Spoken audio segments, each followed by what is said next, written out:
Where is it at? It's gonna be at Star City. Star City. It's right in the Montecillo area. Okay. Star City. I'm trying to see. I don't think I've been there. Is it like? You know the street that we started our run at? Yeah. It's up the street towards Mesa. Okay. And there's like a dialysis center next to it, and there's other stuff. The street's called Castellano. Oh, okay, yeah. It's up the road. Yeah. And have you ever done anything there before? Or? That's where we film all of our episodes. Oh, so it's got like the tracking room, and it's like nice and cozy. It's walled off. It's a state of the art studio. So like no wall is parallel. And then outside, once you exit that, there's like a whole performance room. So that's where we're gonna be, because that's where you could fit like heads. What does it mean when the walls aren't parallel? How does that help? I'm not too sure. I feel like it has to do with the way sound bounces off of the walls. So you have like elements of not only them being angled properly, but also along with that, it's like they're padded. There's a certain level of sound absorption that's going on. I mean, that it goes a little bit over my head sometimes, but they explain it to you when they give you a tour, but they also have to give it to you in like layman's terms, so you kind of understand like surface level. That makes sense. And where do you do the podcast?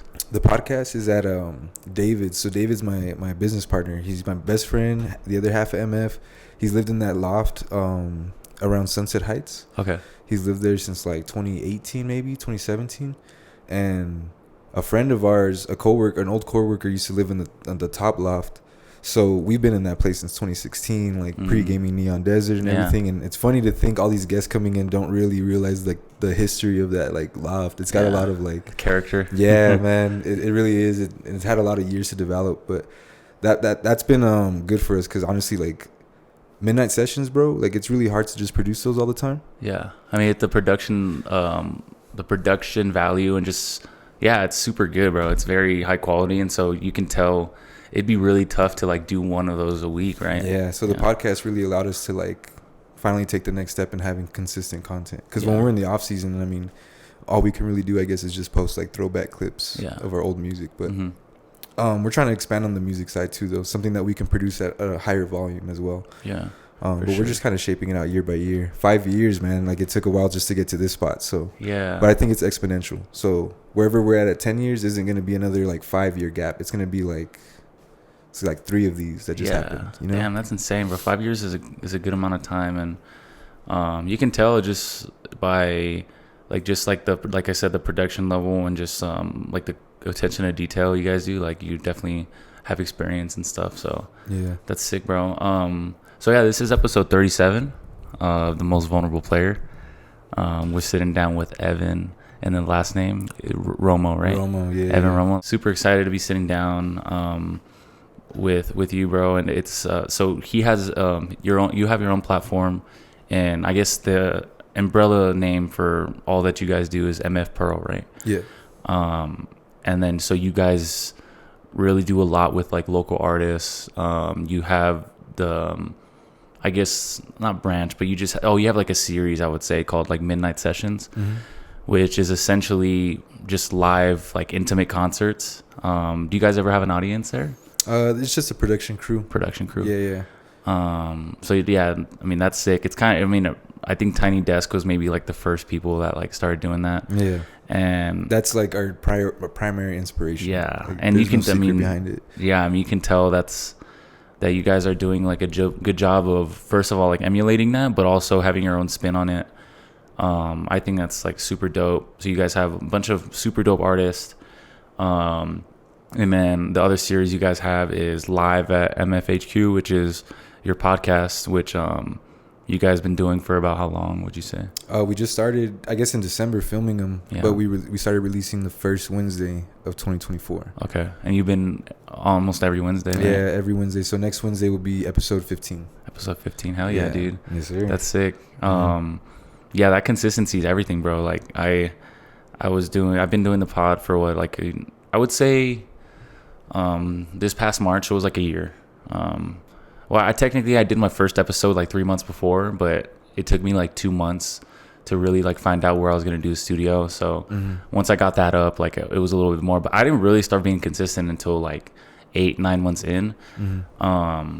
Because it's hard, bro. As you know, it's just do you edit most of the podcasts or? It's like a little bit of a split work. So David will edit the episode in its whole, but when we're doing the clips, like I'm the one who cuts out the clips. Yeah. That's actually really dope because having like another that you guys are able to like kind of just work off each other. Yeah. That's for sure very helpful. Oh And yeah. you guys If use I had to Premiere edit or everything, man, Yeah. there'd be no MF, bro. Yeah, Premiere. We're Adobe kings. Adobe, that's sick. Yeah, for sure. Yeah. I think we got grandfathered into like the university price, so like we're not changing that. Yeah. We're not touching our account settings ever. Is that a monthly thing or? Yeah. Oh, okay. How much do you pay? 32. Wow, that's 32 good, but that's bro. for like all the apps, everything. Yeah. Hell yeah. So so you have the podcast. Is there anything else that you guys do? Any other series or maybe something that you eventually want to get into? Yeah, I mean, there's a lot for MF, of course, but also at the same time, outside of MF, which is like more of a community-based project. Like on a personal level, I'm a rapper and songwriter. Yes. I perform as Groovy Smokes, and I guess on the day-to-day, like on an income level, I'm a website designer and a real estate photographer. Oh, I've done a lot of different things in the past, but I think at this point, you know, we're at the level of the passion projects where they need a lot of attention, and so I need to be a little bit more mature about how I'm making my income. And by that I just mean I need to try to find something that allows me to get more bang for my buck. So website design, one project can essentially pay for like a whole month of living. Real estate photography is a little bit more volume, but that's why it's like it's supposed to be a secondary income. But that's kind of like the web of Evan Romo is MF, Groovy Smokes, and then hell yeah, dude. Yeah, so definitely want to get into your background more, but since we're on MF for right now, what was where'd that come from, MF? Well, I guess it starts with Pearl. Yeah. But I'm pretty pro marijuana. So Pearl for me was slang from a rapper, Mick Jenkins, who's from Chicago. Okay. Sounds familiar. I don't think I've heard his music, but it sounds very familiar. You got to check it out, man. It's real good jazz rap. But Pearl is essentially slang for a very nicely rolled blunt or a very nicely rolled joint. So I just felt like I wanted to have it represent a platform where everything that we put out is essentially a pearl. Like we do a really good job at everything we do, and pearl could be either a noun or a verb. Like, oh, I pearled that, you know, like how you liking that pearl. Like it could be used in both sense. I like that. MF is just like, I feel like I say the uncensored version of it a lot, and so I just felt like motherfucking pearl was just rolled off the tongue. So it turned into MF. Yeah, I didn't want anyone to get offended or anything, so we spelled it out EMF. But of course, like it's MF. Yeah. But that's how it's shortened. If we're gonna drop one of the words, it's usually Pearl, and we just abbreviate it as MF a lot. Wow. Yeah. That's pretty dope, bro. I always wanted my stuff to be a little bit abstract, so I felt like that was a perfect name. It was badass, it was cool, it was slick, but it's also it can have a lot of multiple different meanings. Yeah, I was thinking about him like for sure. I think MF. I didn't even think about MF as being motherfucking, but that's badass. Yeah. And then Pearl. Yeah, I thought Pearl was just a name of somebody like special to you guys or somebody, but that's I mean it could be, who knows, but just in an alternate universe or something. That's the name of it. And then I thought about it in college, so it was like I don't know what it was supposed to be at first, but it was just like a college project at first. I was in an entrepreneurship class and we had to come up with a thing, and I named it Everything MF. And then it just kind of like built onto the Pearl thing. Yeah, that's sick, bro. So you grew up in El Paso? Yeah. And you grew up in the Lower Valley? Yeah. I mean, my house from like grade school was by Hanks. Okay. But I always went to school in the Lower Valley. Why is so that? That's where I was like raised. Because my parents, they went to school. They went to work and they would get out after school like a couple hours later. So I needed somewhere to go after school. So they put me in a school that was near like my grandparents' house. Oh, okay. Yeah. So I went to Thomas Manor and then I built into Riverside High School. Yes, sir. And, what'd you do growing up? What was like your main hobbies, or what was your upbringing like? I guess I started off with like sports. So but strictly basketball. My dad raised me in basketball. Yeah. I mean, there was nothing stopping me from like playing football or anything. I guess I just never did. But I'd play a lot of basketball. I was in it all throughout school. I wouldn't really do too much city league, but I would do like McDonald's. Yeah. And what's the difference, like, because I played City League, but I don't really. I guess when I was coming up, like, I don't really know what McDonald's like was. I think the main difference is probably just like the way it's structured. You have like a team that's really put together intentionally in City League. It's like friends coming together and like parents who know each other. Yeah. But for McDonald's, you sign up and then you kind of just get assigned a team for like a little small season. Got you. You get like everyone has the same jerseys. They just change the colors. Is it kind of like the Y? Yeah. Yeah. Okay. And like the Gus and Goldie, if you've heard of that, you know what I mean? Yeah. So I grew up playing basketball.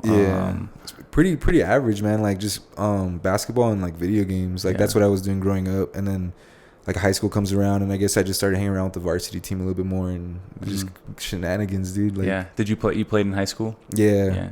Up until your senior year? Varsity, junior, senior year, JV, like my sophomore year. Very traditional like trajectory of a basketball player. What year did you graduate?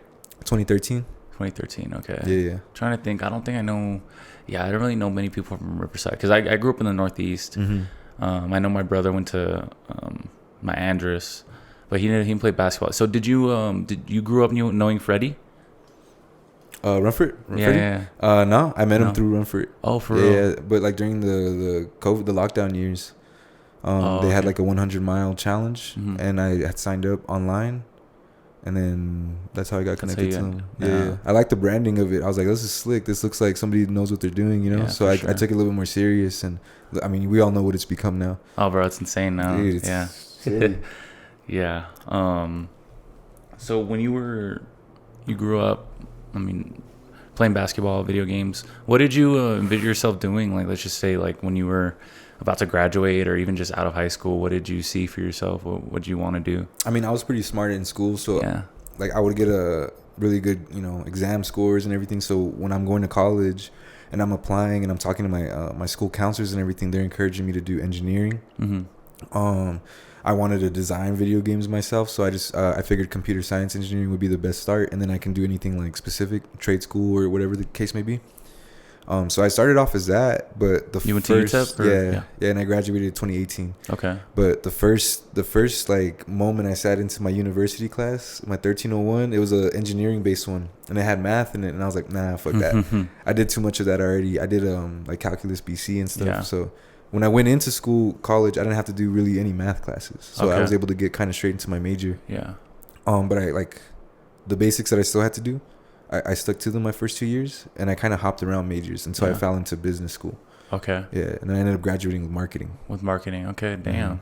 And on it, like, just being, like, just looking back, did you stay pretty focused throughout, like, college? I think after, like, those first 2 years, because the first 2 years I was just going to school, not talking to anyone, and then going back home or going to my homie's crib, and then we, like I wasn't in student mode. So I was kind of like distracted, and it was a shock because I had a scholarship going in because like I said, I was going to school, so I lost it like the first year, and it was big refunds, dude. It was crazy, man. Like a kid getting like a $5,000 refund every semester is like for just having good grades. But I guess the lack of people watching me, like that freedom and everything, like bit me in the ass the first 2 years. Did you live in the dorms? Nah. But like I said, I just wasn't really being a student. I was enjoying the freedom of like not having to go to school the whole time. Nobody telling me to go to class. You know what I mean? So I think like the first 2 years I slacked. I lost a scholarship, but then I joined a fraternity. And then at that point, you have like GPA requirements, and you have to do community service, and you have to be involved in the like study hours and everything. So first semester after that, I get like straight A's, and I'm like, all right, like I'll. And then it just only reinforced me to get more involved. Yeah. So. After year two to 5, the last 3 years were like solid. Oh yeah. I never failed a class. You just but I was getting C's and stuff. Yeah. You know what I mean? Nah, for sure. I think that's pretty. That's not very uncommon, especially like for first year, like first couple year students, especially when they get that freedom. Yeah. The thing about me is like I had it in my head. I don't know what it was exactly, but I just stayed because I always got good grades in high school too. You know what it was, bro? I think it was the fact that like I came from Andrus, and I was so afraid of being like so fucking behind when I went to college, like because the Andrus education was like, I mean, I think any public school in EPISD is not the best, but Andrus, like I feel like I didn't learn shit at Andrus. Dude, like I made a lot of good friends, a lot of good people, but I feel like I didn't really learn shit. So in my head, I was just like, bro, I really need to be on my shit because I'm scared. I'm like, go to college. And because I went to Arizona State. So I had academic scholarship there. But I was just the whole time, I was just like, yo, I need to be on my shit because I don't want to feel like behind and shit. So that was really just out of like fear of falling behind. But yeah, man. So you end up, getting your marketing degree. And so what was your first step after that? I started MF Pearl. Yeah. I just didn't know what I wanted it to be at first. Wait, so when did you start rapping then? Like, man, dude, I would be like, I was a kid, like riding my bike around the neighborhood, just making fake track lists in my head. It was like fake, like run times and everything. Really? Yeah, just so that I can visualize the back of like an album cover that I created and everything like that. But I'd say seriously, probably like my junior year of high school. Not seriously, like, but like when I actually just would jump into ciphers with the homies and stuff in the whip, and I was just like, oh, I can get into this. Like, I can get into listening to a beat real quick and just whipping up a verse for like 5 minutes. Yeah. So music was music's always a part of your life. Music's arguably like the first thing out of like my whole creative like journey, man. And like you would think it'd be like photo and video, but it's like music. Yeah. Because all that photo and video stuff, you have to get the gear first. So you don't need anything other than the rap. Yeah. And so growing up, who were some of your like inspirations, like favorite artists? I mean, growing up when I was a kid, I would listen to a lot of Eminem. Okay. Linkin Park. Yeah. Dang. And then honestly, I was also like, I grew up with 3 sisters, so like they would obviously like kind of influence a lot of like the R&B and pop stuff that was coming out like in the mid 2000s. So there was a lot of that. I can't really pinpoint names like in terms of big influences from back then, because a lot of them are coming in like around the 2010s time. Yeah. Or not like now Kendrick Lamar's coming in and Mac Miller's coming in.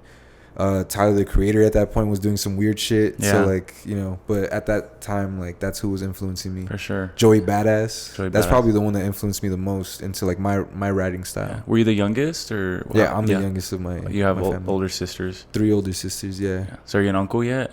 Yeah, I was an uncle as soon as I was born. Oh shit! Yeah, so they're older. Like some of them are older. Mm-hmm. My oldest sister was 16.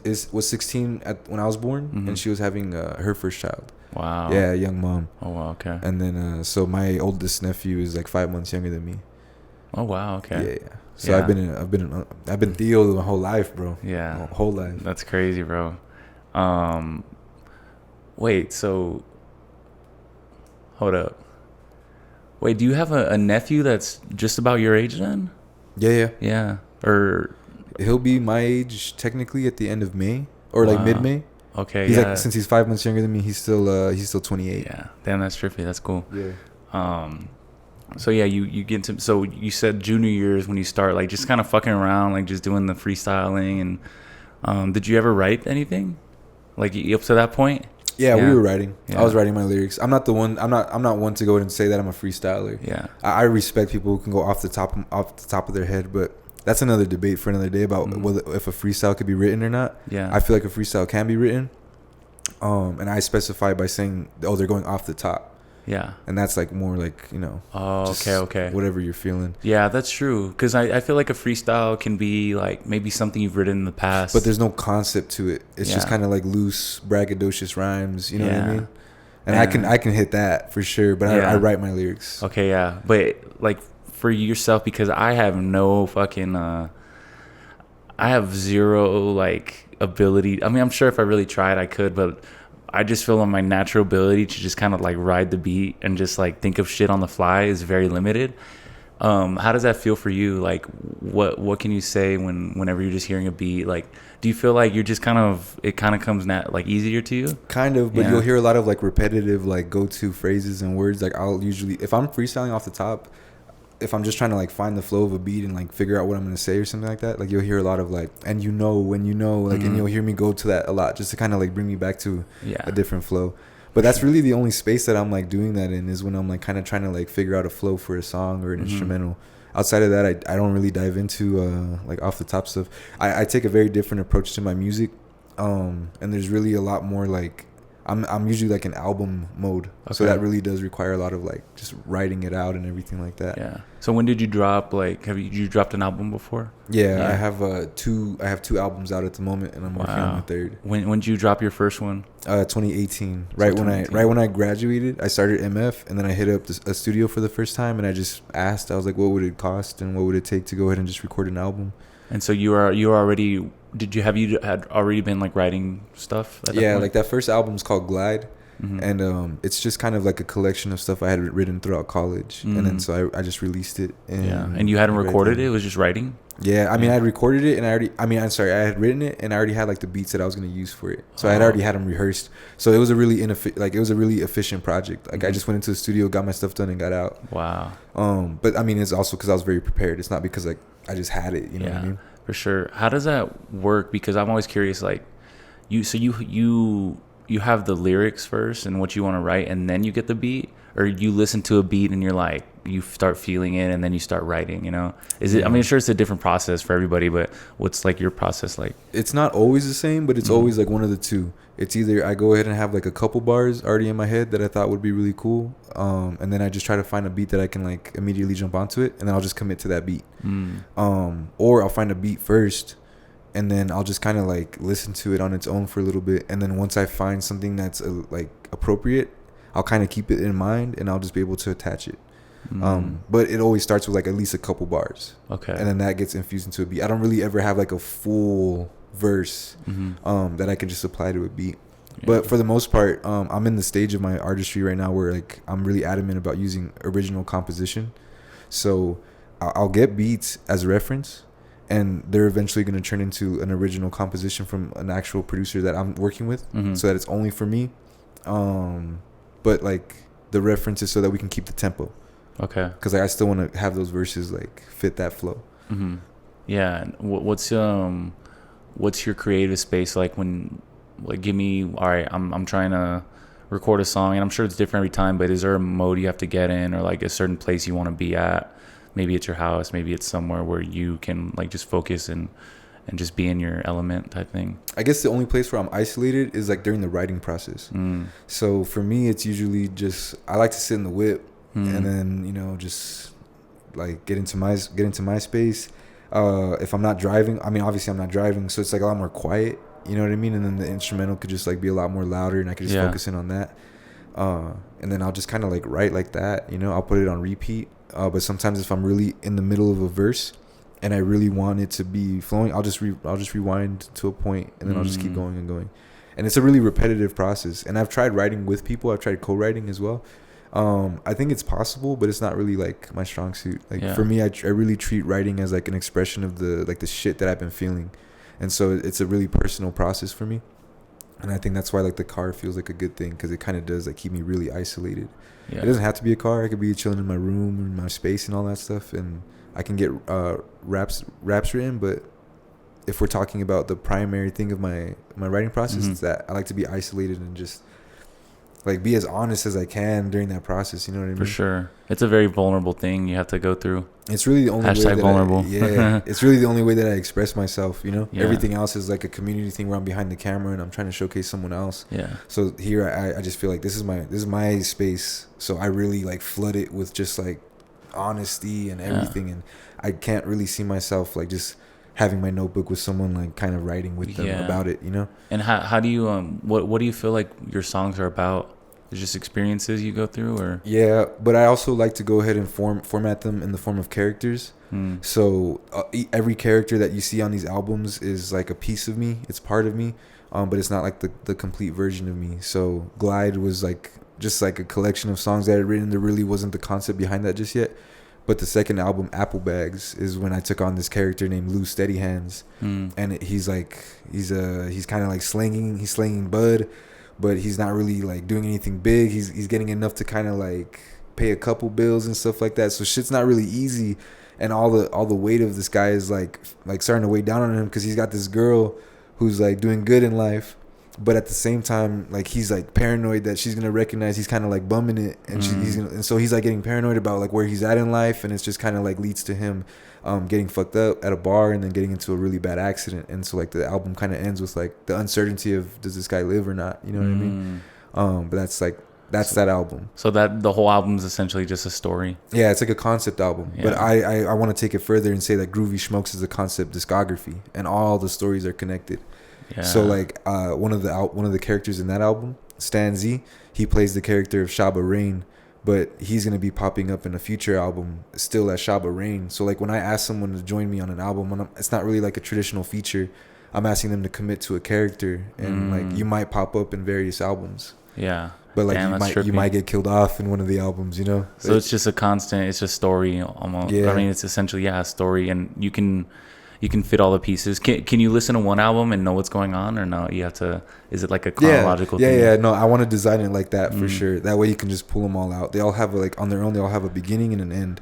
Yeah. That way you don't have to. I don't want to make it feel like the MCU where you got to watch everything. Yeah. You know what I mean? That's like 30 movies, man. Nah, for sure.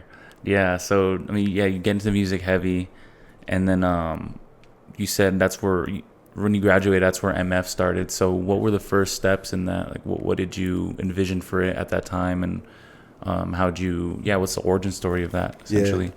Yeah. I mean, the origin story is essentially, like, I had a marketing degree, and I had a lot, like, at that time, I had already gotten, like, already, like, collected myself, like, a record and shit. So I was like, well, fuck, like, I don't really feel, like, encouraged to, like, go apply for jobs because people are going to look at my record and think that it's, like, they're not going to hire me and stuff. Yeah. No matter me having a degree, no matter me being, like, confident in my work. Yeah. So I figured I'm just going to start my own company, and then I'm going to go ahead and just, like, build on that. So with a marketing degree, I figured at that time I'd already started to get into photo and graphic design. So I was like, well, I'm going to go to make Emmeff, like, social media marketing. Yeah. So that's what I tried to do during the 2018 phase. And then towards the end, I wanted to go ahead and do Midnight. So we still wanted to do social media marketing, but it was all kind of happening at the same time. And you can start to see how this can become like a confusing thing. Like, well, what are you guys? Are you guys music? Are you guys social media? And I didn't want to confuse people. So around 2019, we went ahead and like fine-tuned it to just be a music platform. Okay. And then we went ahead and started giving everything else its own name. Because if you just find us through that, then that's all you got to worry about. Yeah. But if we're doing everything under Emmeff and you go to our website and you see like all this music first before you get to social media, you're going to think you're in the wrong place. Yeah. So Emmeff started off as like kind of just a collage of stuff. And then I kind of started to understand the nature of like business structure. Yeah. And I started to give everything its proper brand. Okay. And how does your basically your co-founder and your co-host and just your partner, what is he playing this? How did you guys, is that something you guys did together, or was you at first? It was just me at first. Yeah. I founded it, but we co-own it now. Okay. And so David, he had like all the gear going, and he had an understanding of film, and out of all my, like, me and my friends were all tight and everything like that, but at the same time I really felt like, and I still feel this way, is like David's really the only one who's kind of like adamant and wants to make a career out of creative work. And so, you know, there was already a lot of ice broken. We didn't really know what we were doing in terms of being a part of a creative community. So the easiest thing was to team up, and it just felt so natural. So I just figured, you know, David has a lot of like maturity, a lot of discipline. He's got the gear, and he's got a lot of like a head start when it comes to understanding film. And I have this business degree, and I kind of have this vision that I want to like build on. So let's go ahead and build on this together. And I mean, that's kind of how it was. It's one of those things where it was like people would warn you probably like, oh, don't get into business with your best friends. But up to date, man, I really feel like more so David, I feel like he's somebody that you can't really have friction with. He's so level-headed, and I'm like the fucking all over the place one. So it's like yin and yang. Yeah. So did you know him before? You knew him before this all started? Yeah. Did you go to Riverside? Yeah. But he's a couple years older than me, so I met him like around freshman, sophomore year, like in person. But I had known him since probably like middle school or like sixth grade. He's across the street neighbors with my best friend at the time, who was my age. So like, you know, these dudes grew up together. So when we get on Xbox, I had known I had known David. So when we finally get into the same school in high school, we're like hanging out and for shit. Sure. And so that first episode of Midnight Sessions, like, how did that come about? Well, I wanted to do it. Yeah. I wanted a live session, and like nobody was doing it or anything like that. So we were just like, well, let's just make our own. So I'm the first episode, but it became like the blueprint. And we just started shipping it out to artists to try to start booking them. Yeah. And was it the same? Is it how it looks now? I still need to go back and watch it now. No, not at all. It had a big ass red curtain in the back. And then after that first episode, we moved over to Glassbox, which isn't even Glassbox anymore. It's this place. I don't even know what it's called anymore. Amano, maybe? I don't even know. It's just like a studio, or? Yeah, it's like a big like warehouse looking place. And then after that, we went into, you know, have you ever heard of Café con Leche? Oh, yes, I have. Yeah, he used to have another spot called Ascension, and we would film there. And then after that, we finally moved over to Star City in season 4. Okay. So season 4, 5, 6, and 7 have been there. Wow. And that's pretty much like home now. And how many episodes per season? It changes, but on average, 5. 5, okay. Yeah, we had one with 8. This one will maybe have, I think, 6. Okay. Damn, bro. Like, Yeah. Insider news, dog. Insider news. Yeah, that's so dope. Mm-hmm. And so you do the first one, and at the time, were you like automatically were you just like we have something type thing, or like did it feel good? Yeah, for sure. We wanted to keep. We knew we wanted to keep doing it. But there's been a lot of struggles. Like we've had our issues with like some of the people like that we worked with before, like just friction that just couldn't get resolved. So we've had to like structure our team out over time. But I don't think there was anything that was really gonna like. I don't think anything really. What's the word? Like set us off to where we felt like we weren't gonna continue it. Yeah. Like even the pandemic, me getting in trouble, lack of funds, all that stuff. Like we didn't really, like we just you didn't get discouraged. Not at all, because I think we had too much like on it already. We felt like we kind of have to make it work. Like it's already so much time invested, and then like it only that feeling only feels more so true like the further we go. Yeah. No, that's a real feeling, bro. Like, there's a lot of things I've done where I mean, I ended up not just kind of continuing, but there's certain things where it's like you almost don't picture anything else. You know, it's hard to picture that there's another route or that you can just you picture yourself stopping this. You know, yeah. Like I don't even know at this point what it would look like if I stopped the podcast. Like it's just not something I think about. So it's like, just an automatic thing. Like 3 months of you getting asked, like, "Yo, what's up with the pod?" What's up yeah, with the pod? exactly. And that's something you don't want to go through that. No, it's gonna make you feel like shit, dude. Yeah. Like, I gotta get on my shit. Yeah, you know what I'm for saying? sure. That's a shitty feeling, bro. And anytime, like, and that's happened before. Something I for the most part, anything I say I want to do, I usually like at least initiate it and do it. I mean, but I haven't like sometimes it just like, for example, I used to do hella vlogs on YouTube. And I was doing like travel vlogs, and I was like in Thailand and all that. And then I came back, and I was supposed to be out there for a while, but just because of just kind of some of the things I was going through mentally, like I didn't end up just continuing that, even though it was doing very well. But yeah, on YouTube, because my YouTube had grown like very quick, like in the span of like maybe a month. But yeah, just constant comments like, "Are you still traveling? Where are you at?" I was like, "Fuck, bro, it's a shitty feeling," but. Totally relate to that, bro. So I feel like artists and creators should be applauded for that, because honestly, man, like the first times you do it, like, you know, it's hard to get that support the first times, and that's what really like pushes a lot of people off, and that's why they don't continue. Yeah, I'm really adamant about making that our mission is to like support creators to keep doing what they're doing, because in El Paso, like I feel like it's not easy. You know what I mean?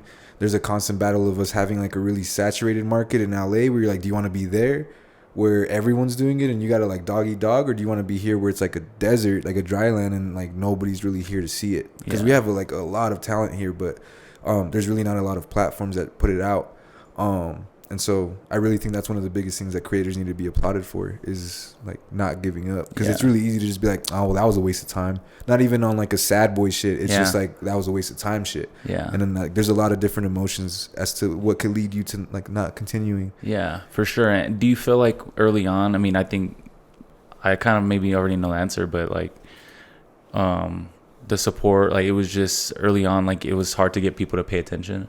Yeah, absolutely. And I still feel that way, honestly. I feel like where we're at in year 5, we should be like a few years ahead already.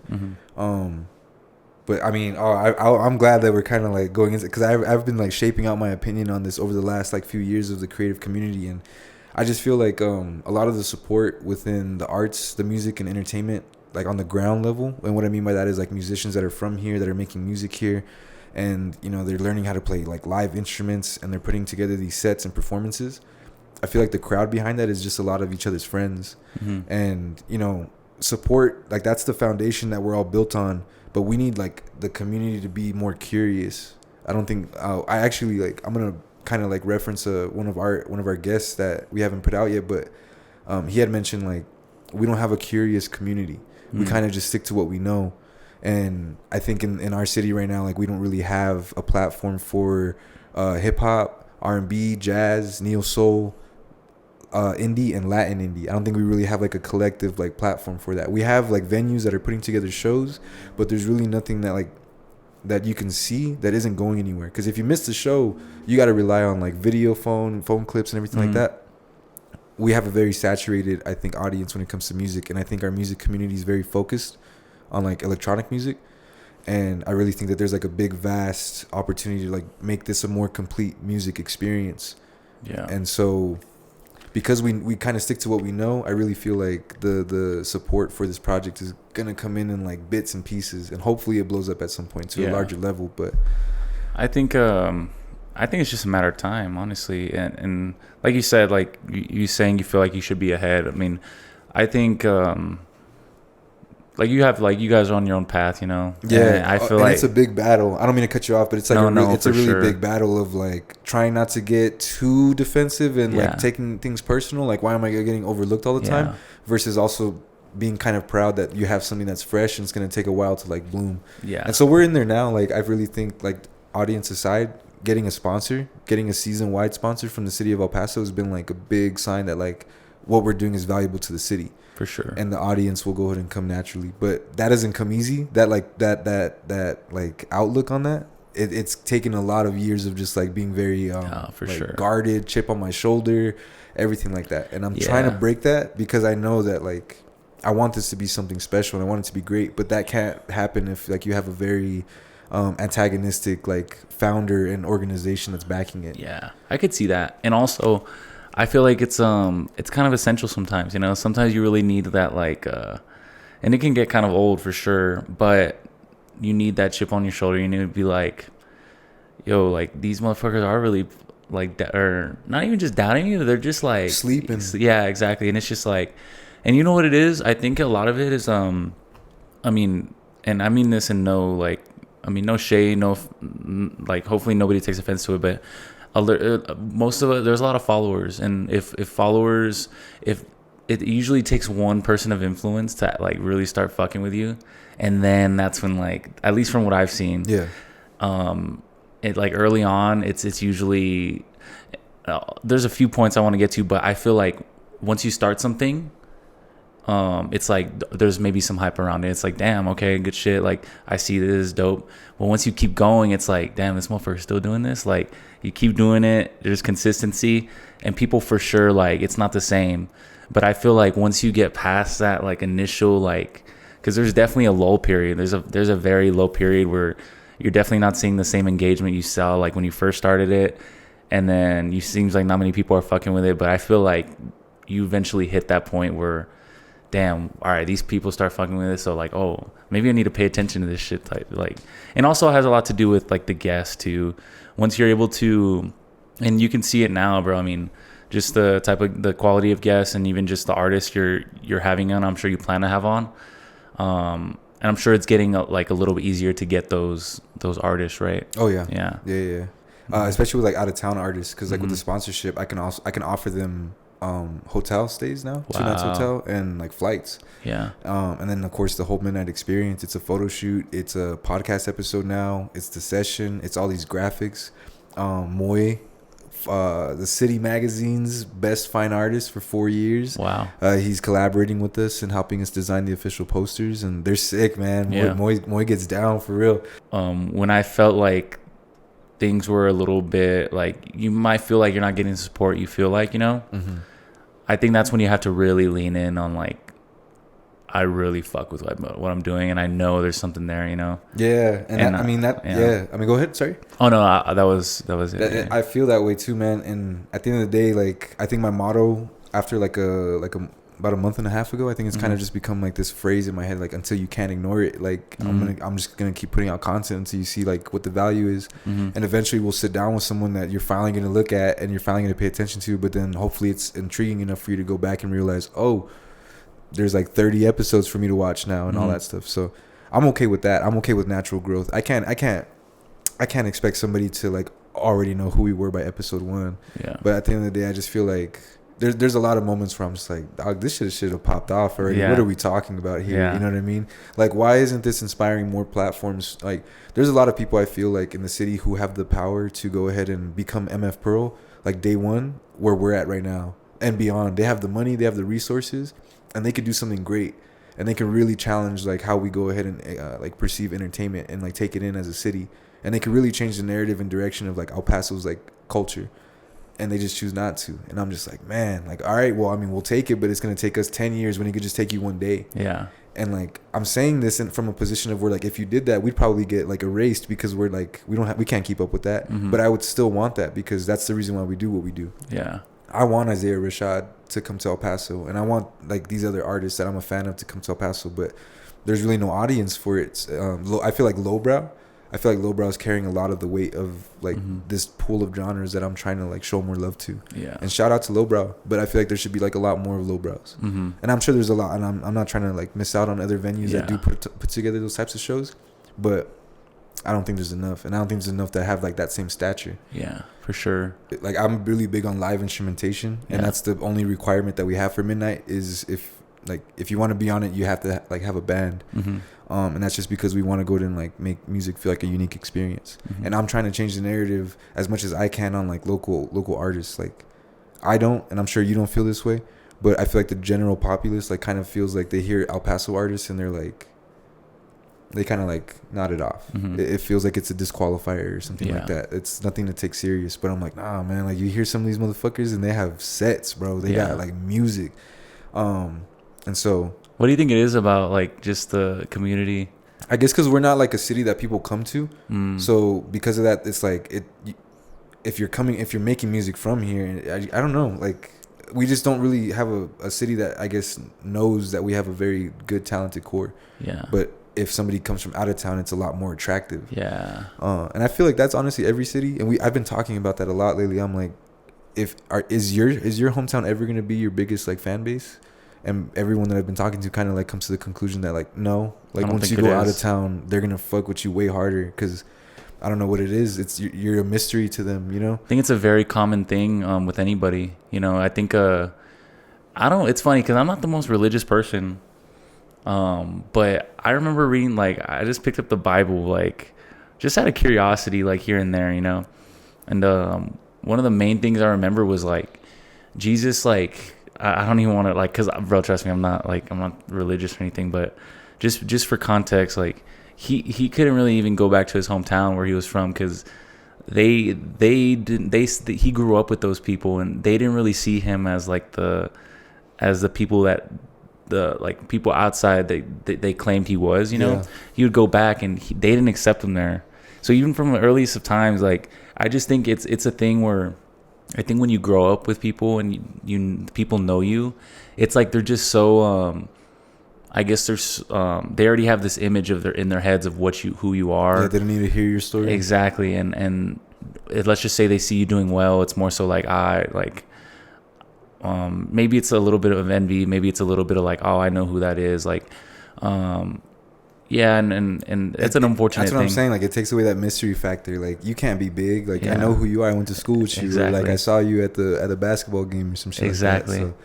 But there's also, I think it should be the opposite. It should be like, damn, bro, I saw you glow up in front of my eyes. Yeah, now I'm seeing you do stuff that everybody else across the world is doing. Yeah. You know what I mean? I fuck with that, so it's no different. Yeah. I don't know. I guess the word local, like, just knowing that it's local, it kind of like demystifies things and it kind of takes away a lot of that interest. Yeah. But, I mean, that's why I'm trying to change that. You know what I mean? Like, I feel like there's obviously a stigma on like hip hop as well. I feel like people already have like this perception of like how hip hop is in El Paso. Like, I don't know if people are gonna take it serious if you call yourself a rapper or whatever. But I'm trying to also present a lineup of music that goes in and allows you to be like, nah, oh shit, like we got rappers here, and we really got some people who can spit some fucking bars. Yeah, but we just don't have like a community that's supporting them as hard. So I feel like this platform that we're trying to do is trying to put people in a very mature light. So that way, like, you have no choice but to take them serious. Like, this is a very mature production. And when you see it, you're like, the best compliment that I've received, and it's not to shade El Paso, but it's more so to go ahead and like take pride in the fact that we're doing something that's unique and different for the city, is sometimes I'll hear, man, the episodes you put out, it's hard to remember that the artists are from El Paso. And I think about it, I'm like, good, because if you remember they're from El Paso, you might not fuck with it the same. Yeah. Which is weird, bro. It's fucking crazy. Yeah. So I really try to go ahead and detach El Paso from it, but for its benefit. Yeah. You know what I mean? For sure. So that's where we're at. I mean, if you think about Emmeff Pro, it's E and then P, so it's I'm just I noticed it a while ago, so whenever I wanted to, I could throw that in there. Yeah, you can. Yeah, I'm gonna change the battery real quick, bro. Yeah. because I gotta like know my things. I love like craft beer, you know. Oh yeah, I think I remember at I think that's how we met, bro. I think I like fucking sprayed some beer on you, Yeah, pause. you're filling up some I think I mimosas, just. or Oh like yeah, I just popped. I think it was a bottle of the champagne or whatever. Yeah. And I was drinking a big ass tall Like IPA maybe. Mine Haze. It was a Mine Haze. High I hazy love me some IPA. Mine Haze. Yeah. I'm an IPA dude, so Yeah. I just feel like I just like a beer that's tough. Yeah, for sure. I'm And gonna if put it- this a little bit down. Oh yeah, I got you.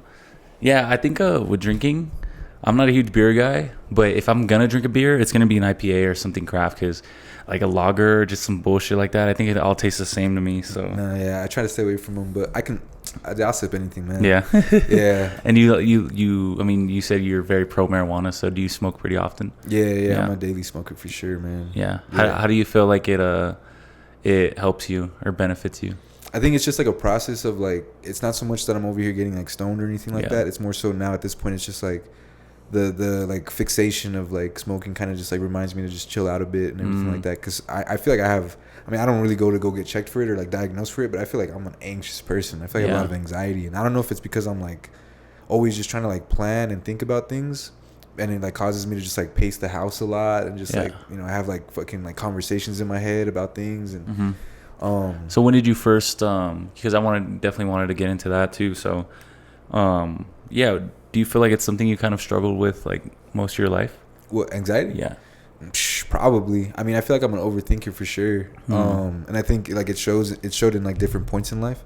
During like growing up, I'd always like get mad real fast with my nephew and shit. And then with my sisters, like my middle sister, out of them, the middle one, like I would always argue with her, and they'd always joke it's because we're so alike or whatever. But you know, that kind of translates to going into high school and then going into college and like being a little bit anxious like in my relationships, you know what I mean, and like just kind of being like insecure and like always kind of like feeling like I had to look over my shoulder in all like aspects of life. But like I've kind of managed to just like translate that over time into just like excitement, ambition, passion.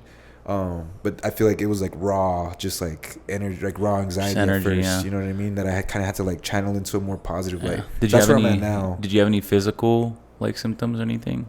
Do you feel like? No. I No. mean, Nothing like you feel antsy or just like feel like you like just uptight and shit. I mean, it's funny. We have jokes with me and my friends, but it's more of like a nervous tick, I feel. But like I'll get like nauseous, like really nauseous before like a show or before like a conversation. Like you have to throw up type shit. Yeah, dude. Yeah, have you ever yeah. thrown up before a show? Heck yeah, I have. Heck yeah, I have. So That's that fucking 8 Mile scene right yeah, there, dude. man. So I'll try to go ahead and like avoid eating big meals before, because I'm not really the type that like, oh, I need to eat before I do it. Like I can. I've done some like 24-hour fasts and stuff like that. Yeah. So like it's no biggie to have a meal at 2, Yeah. have a show at 9, and not have eaten since then. Yeah. So I'll try to stay away from like eating heavy before a show because of stuff like that.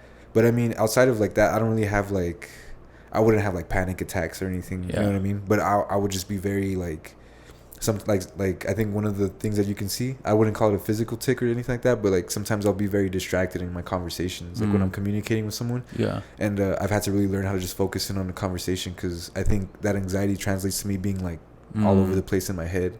Yeah, So I can be the same for sure, because I'd be thinking about like more so, especially I think I've gotten a lot better, but especially early on, I would always pay attention to like, I don't know if you noticed, but I just look at the camera all the time just to make sure it's fucking recording.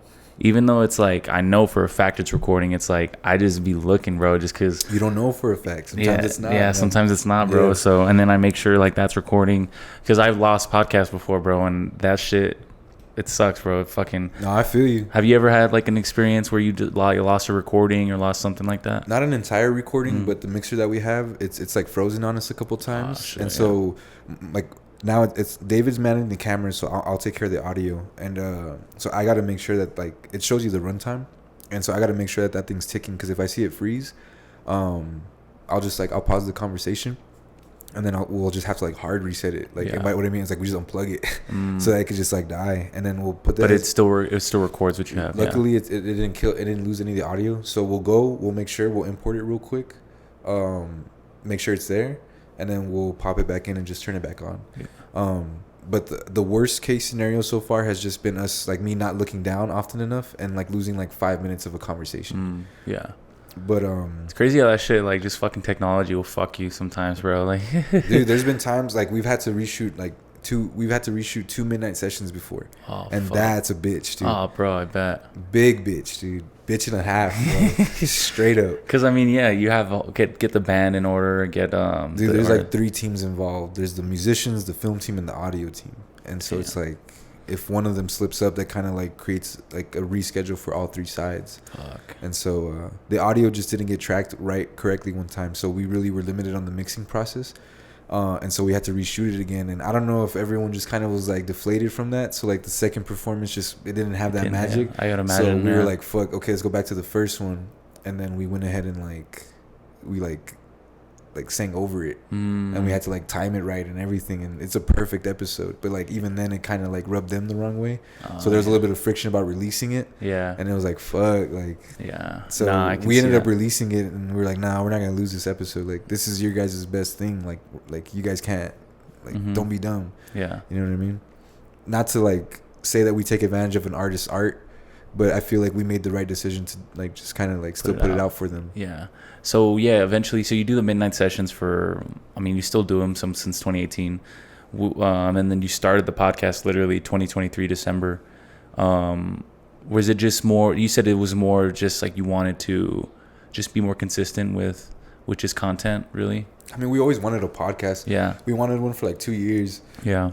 David went ahead and got the microphone, the first one, and then I was fucking around and not using my money to go ahead and buy it buy mine, because like we wanted for sure at least 2, and then I finally went ahead and got around to buying it like late last year, and so we were finally able to launch the podcast. And so like it had been a plan in the works, and like I think the whole being consistent, like the benefit of the podcast being every Wednesday was more of a hindsight thing. Like we noticed after the fact, like, oh, we finally got something consistent now. Yeah.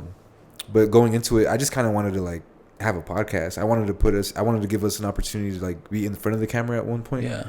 Because I think it like, I don't want us to get boxed in as like videographers. Like I don't want us to be like the video guys. Like what we're trying to do is there's a bigger purpose behind it. Like there's a whole plan, there's a whole like mission that we're trying to accomplish, and I want people to recognize that. And I felt like the podcast would give us an opportunity to be more vocal about what we're trying to do. For sure. Through the questions that we ask and through the responses that we have in the middle of those like back and forth topics. Yeah. Who was your first episode? The first one that came out was Kristen Apodaca. Okay. But the first one that we filmed was Gabe Fernandez.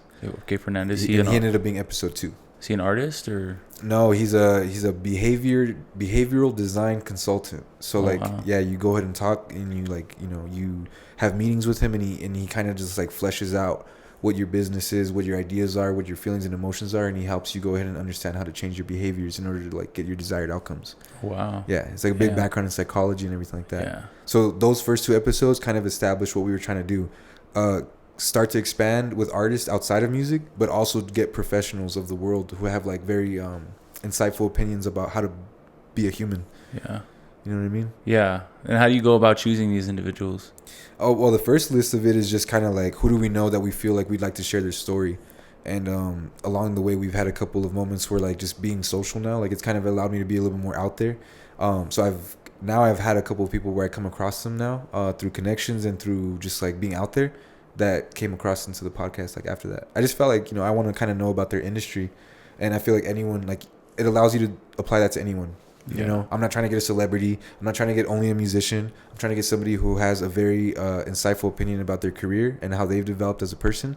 So like that could be anyone. Yeah. And so I'm just kind of allowing that to like go wherever it goes. But at first I started off with who I knew. Yeah. And what have you learned about just hosting? Man, that people are like pretty chill. You know what I mean? I have like a very judgmental opinion about people a lot. I'm not gonna like act as if I don't judge a book by its cover. Like for sure I do, and I even go beyond the cover. Like I'll like see who you are for a while on Instagram, and I'll kind of just formulate my opinion about what I'm seeing on your stories, what I'm seeing on your posts, and everything. I'm not trying to say judgmental means I always have a negative opinion. It just means like I'm always kind of like forming an opinion on you.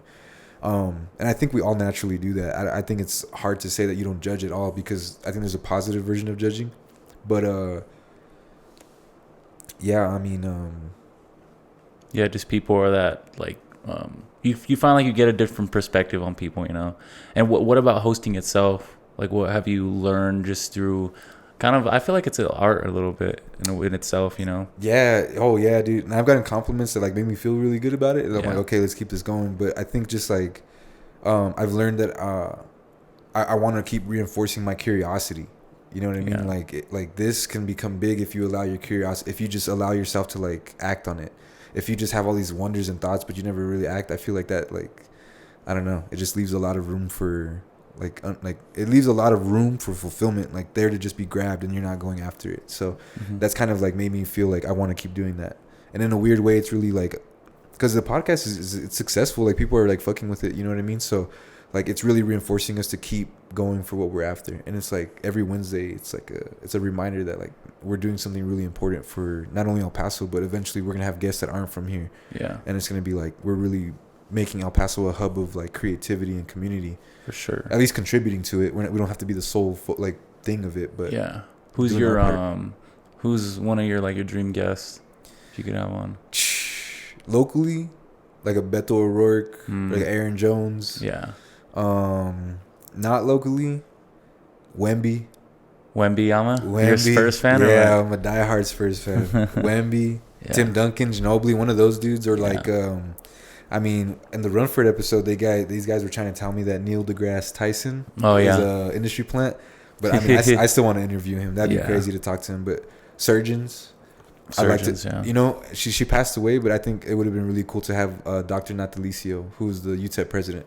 Oh, I didn't for know like that. 30 years. Wow. Yeah. She was like on Time. I think Time like 50 most influential people. Wow. Yeah. She was a big deal, and she was a very important like part of UTEP for a while. But just imagine like the story she would have had to tell. She would have had to tell. I've seen her at an Albertsons one time and at a Subway one time. Damn, I don't even know what she looks like. I mean, part of it's because I didn't go to UTEP, so. Yeah. But that'd be an amazing guest. That's another like local like thing that would have won. Yeah. There's a few people. There's definitely a lot of local legends for sure. Yeah. An astronaut, dude, that'd be crazy. Yeah. You know what I mean? Just talk about space. Yeah. So a lot of it's just like your curiosity, you know? Yeah. And I feel like, I mean, as long as I take my curiosity serious and format it in a way that anyone else can like access, then I feel like there's a purpose behind it. You know, I'm not just over here like asking like mamadas or anything like that. I'm trying to get value out of the conversations, because at the end of the day, like I learn from it too. Yeah. It starts off a little selfish, but it immediately becomes like, no, this is something that can be useful for everyone.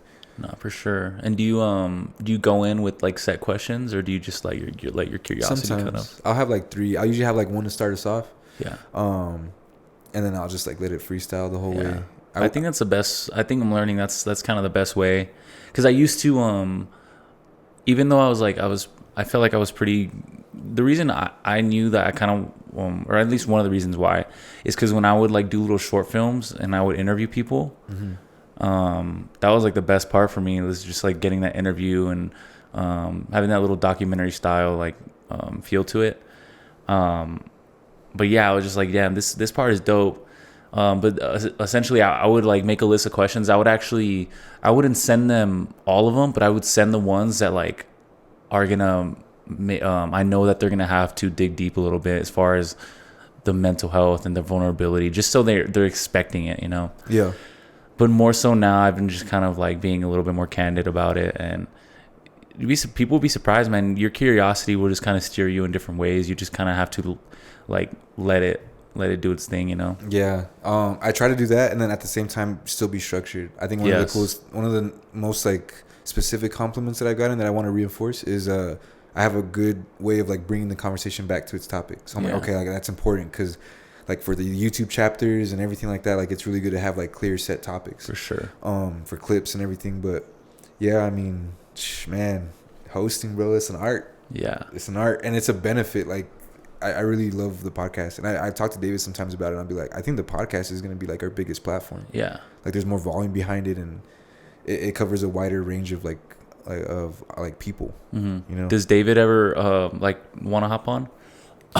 Yeah, and then there's times where like he'll have an idea of a guest, and I think when the time comes, he'll be on frame too. But like we just need to get someone to man those cameras. It's 3 of them, you know what I mean? Exactly. And the cameras that we have, the screen doesn't flip out, so like we can't really see if it's still recording. Yeah, that's the only problem. Yeah. Yeah, but as long as we can get a camera operator, the 3 of us would be in there all the time. Yeah. Every time. But at the moment, he's the one behind the camera making sure we rolling. Yeah, for sure. You know what I'm saying?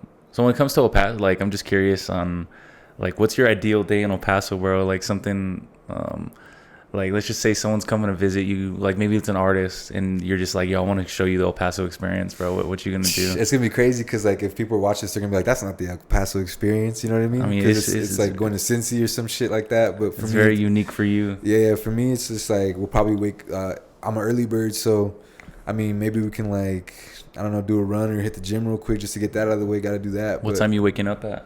4:20.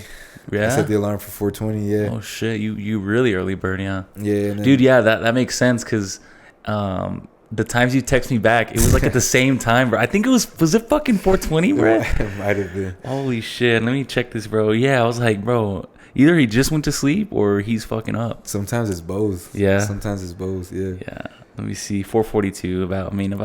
About there, but that's insane, bro. That's so yeah. You're waking up at 4:20.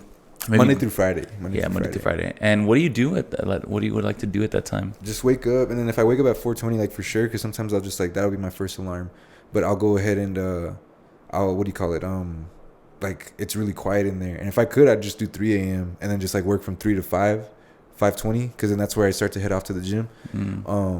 But I'll go ahead and just like lock in on some quick work just to get my day started with something.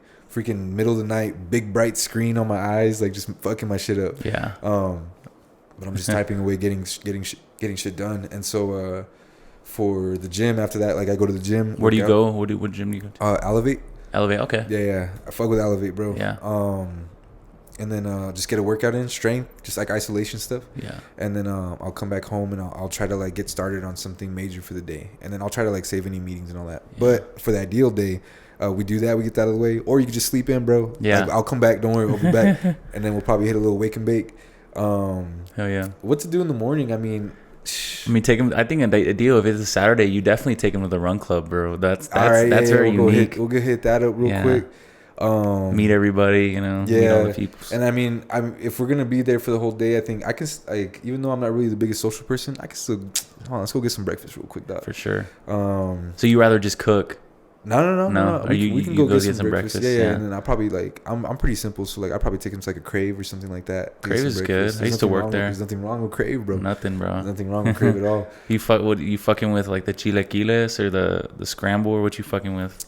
Pancakes? I think I can do the scramble. Yeah. Yeah, I think it's like a mix. It's like a skillet sort of thing that I'll get.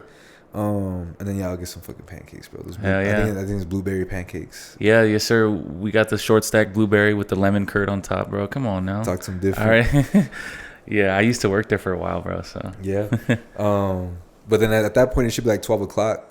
So we'll go hit up Tim Man. Yeah. And then we'll just go kick it at Tim Man for a minute. Which one? Montecillo? Gotta be Montecillo. Yeah. If it's like one day, Montecillo for sure. And then at that point, I mean, I'm not too sure what to do in the afternoon. We could just kick it for a little bit, just chill out. Maybe like hit up a studio. Yeah. We're going to be right by the studio. Maybe I can like plan something for us to do that day. But it'd be really cool to show him that element, show him like that side, but then also take him to like a really cool show or something like that. Maybe it's tonight. There's going to be a show tonight downtown called La Parada. Oh, shit. And they do it every first Friday of the month. Where at? It's at a 501 Bistro. And that's the address, 501 Texas Avenue. Okay. It's right as you're about to enter downtown. It's like right on the outskirts of downtown. And you go and it's like music, live art. And it's a really cool, like, iconic thing for the art scene. I've never heard of it, bro. That's what's crazy. Yeah, it's really cool, man. Every first Friday, but they do kind of like put it on pause during the winter because it's outdoor. Mm-hmm. So this is the first one of the year. Oh, sick. I did it last year on April 7th and April 5th. Who's doing it this so tonight you got like Jamal Streeter. You got a rapper who's not from here. He goes by Defy, DEF-I, Defy. You got I think a couple other people, Tony Mundo. I think you got like the Jazz Exchange coming through, and that's like a big jazz band. So you have a lot of different stuff going on. You gotta buy tickets? I think it's like $5 at the door. $5? Yeah, real quick. Hell yeah. Mm-hmm. Sure, I might hit that up, bro. I'm going. Yeah? Yeah, I'm gonna be there right there after. Hell yeah. But it's a really cool thing, man. It's a really cool time, and you get a chance to like kind of connect with the people that you're trying to work with. You know what I mean? Because there's a lot of creative heads there that go. It's like it's a thing that it's a community. Yeah. Fuck yeah. But I'll probably take them to something like that. Hopefully there'd be something like that. Yeah. Like for that night. But there's also a lot of stuff, bro. There's a lot of stuff everywhere. So I'd probably try to find something in that like market sort of like live show setting. Okay, yeah, that's your vibe. Maybe a lowbrow show. You know what I mean? Yeah, exactly. Damn, yeah. Do you still go to like live? Like, do you go to concerts yourself, or like not too much? I mean, Like outside of El Paso? yeah, like I'll Yeah. go to ACL a lot. I'll do ACL like every Never year. been, bro. I wanna. Did you go this past time? Yeah, yeah, Yeah. with Kendrick. I forgot who the band was. I think it was Red Hot Chili Peppers. Oh, I got to see them in Phoenix, bro, and that, bro. I've only been to maybe like 3 concerts, and it's fucking amazing. Honestly, like it's different. Before, like because I love music still, but I'm like, what can be the difference between like the concert? But nah, there's a fucking difference for sure. Yeah, man, it's crazy, and then we like to have fun because it's sort of like a little retreat for us all. Like we just been grinding out all year. I'm not the type who like really has the resources to just go vacation after vacation after vacation. Yeah. So this one's always like a ritual, sort of like a retreat almost. It's not even like a vacation. Yeah. And we just kind of go recollect ourselves, hang out a bit, and then just like come back home and get ready for more work. What's the vibe between like a festival and a concert? Like, what's the difference? Obviously, there's more artists at a festival, but what's the vibe like? You know, but as opposed to a concert. I feel like a concert is like usually indoors, Yeah. and then it just feels more like you're in there with your people, like, and that's kind of it. But when you go to these festivals, you're there kind of open minded to like just kind of meet strangers and shit. So you actually meet people. Wow. Yeah, and then it's a lot easier when you're in a big group of friends because like you got this big squad walking across the park and another big squad, and it's a crowd. It's like sometimes you merge, and then people are partying right next to you. You're partying with them, and it's just kind of like merges together. And it's also because you're there for like 6 to 8 hours versus just like a 2-hour show or 2.5-hour show. So there's just a lot more time and a lot more chance for you to just kind of like communicate with the overall audience there. Yeah. Versus a show where, I mean, the nighttime headliners at ACL it's nighttime, but during the day, like it's daytime. You see who you're like dancing with and shit like that. For sure, that sounds dope. I definitely need to go out to like more of that stuff, especially like just festivals in general. There's definitely a lot I want to go to. Yeah, I prefer festivals just because you get more bang for your buck. Ticket prices are expensive, so sometimes it's really hard to just go for one artist, but you get like as many artists as you want, like 30 different shows that you can possibly go to throughout a single day. So it's like, and it's almost like a little bit more than the price of a single artist ticket. Yeah. And have you been to Coachella?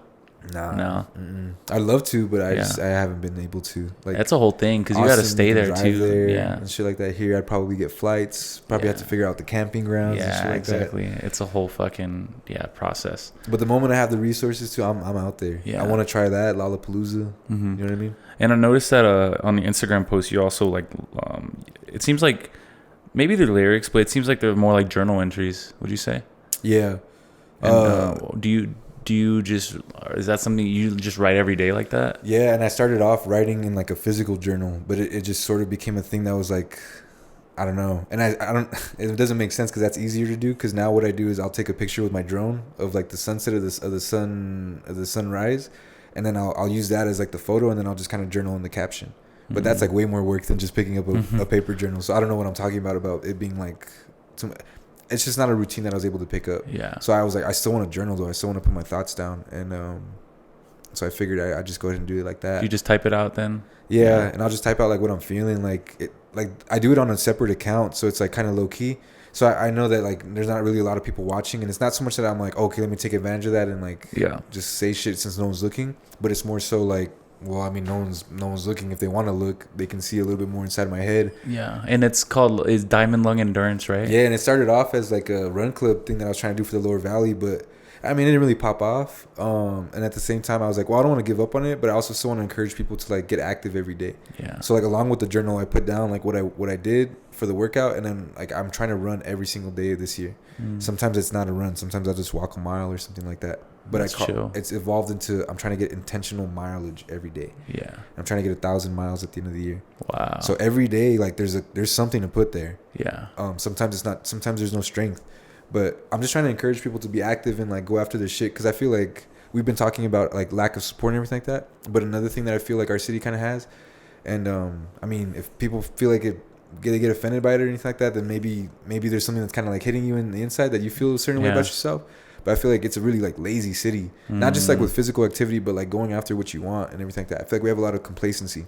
Yeah. And it's hard to be a creative in the city when there's a lot of like, when it's like more of a complacent 9 to 5 sort of like comfy, like just go out to the bar every Saturday and then get ready for Monday again sort of city.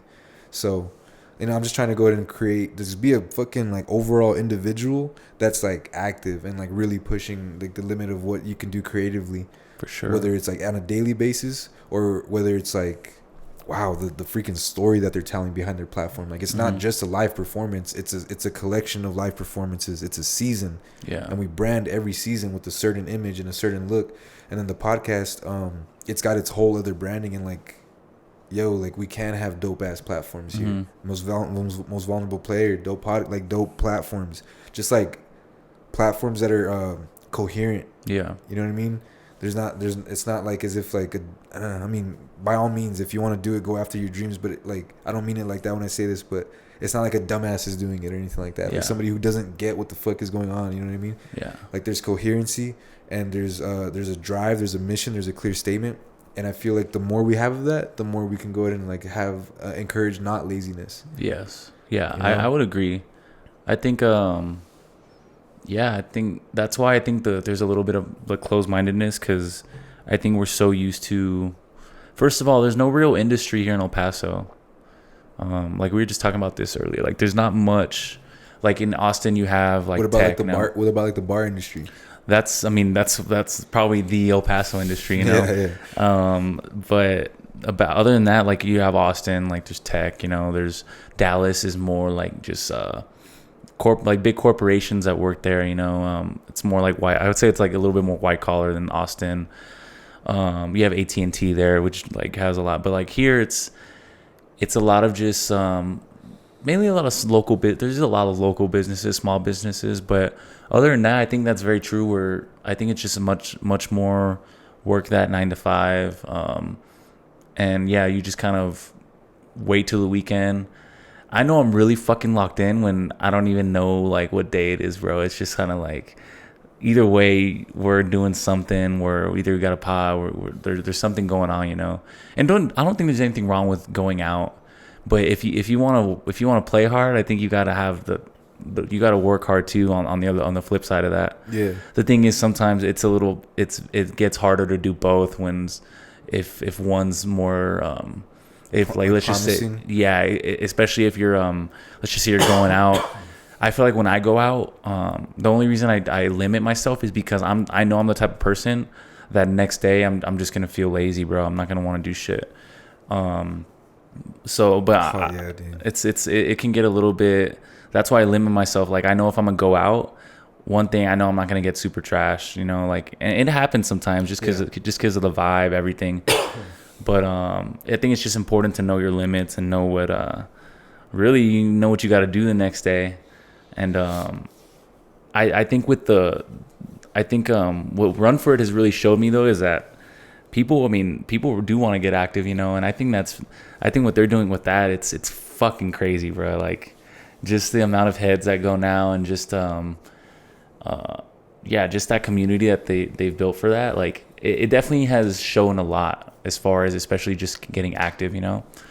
And I mean, I hope that like you getting up in the morning on a Saturday fosters you to go ahead and like maybe just like stay a little bit more active after you clock out. Exactly. Like, just put in a little bit more. I'm not trying to say everyone's trying to be like a creative professional or anything. Yeah. I get it, but like I feel like a lot of people give up on their dreams here. You know what I mean? Yeah. I feel like there's a place where like dreams aren't really like fostered to like be watered and to like grow.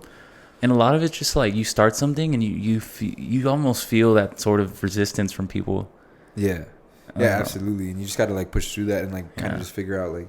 Have you felt that from like close people you thought were kind of close? A little bit. Yeah. And then like I've also seen people kind of come in when like we're doing good on something, and then I'm just like, where were you with everything else? Like, let's chill out, bro. Like, I've had a whole situation where somebody kind of tried to come into the project like after we had filmed our biggest episode, Vanessa Zamora. She went ahead and she's a big artist and everything like that, and had an audio engineer come in and try to like just like offer their services. But I was just thinking to myself, I'm like, they came in really cocky about it, just saying like, man, if you give me those stems, like I'm gonna do something magically. I'm like, oh, we got magic already, brother. Like, we already got that. And I kind of just like explained how like it took me a while to build my team, you know, and I'm not gonna just like change it. Like we all worked for this episode. We wanted this episode, so like we're all gonna like work on it together. Yeah. And they kind of like scoffed at it and was just like, yeah, loyalty, I get it. And I was like, what? Like with that sentence, like I don't think you do. Yeah. And so I mean, you just like, I just feel like people just want like handouts, man, and like it really.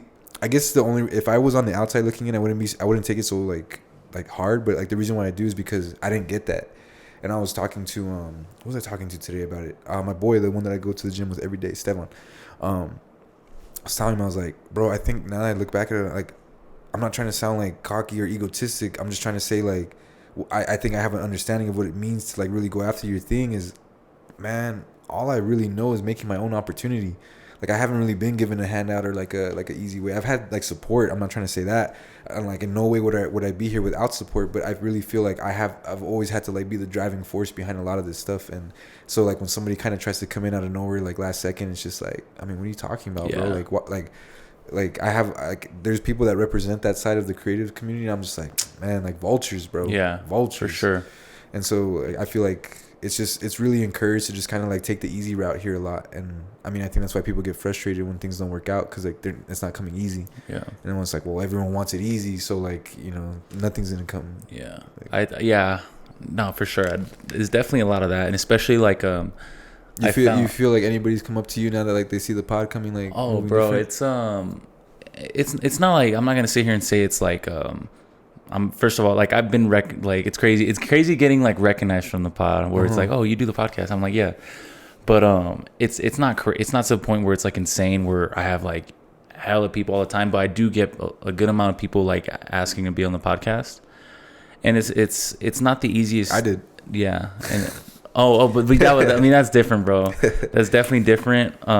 There's there's difference. Like, I mean, we're collaborating and we've built a relationship, and there's for sure difference. And also, and not that I expect everybody to support the platform, but it's different when like I'm sure you have people approach you the same way too about either doing a show on the midnight sessions or even the podcast, right?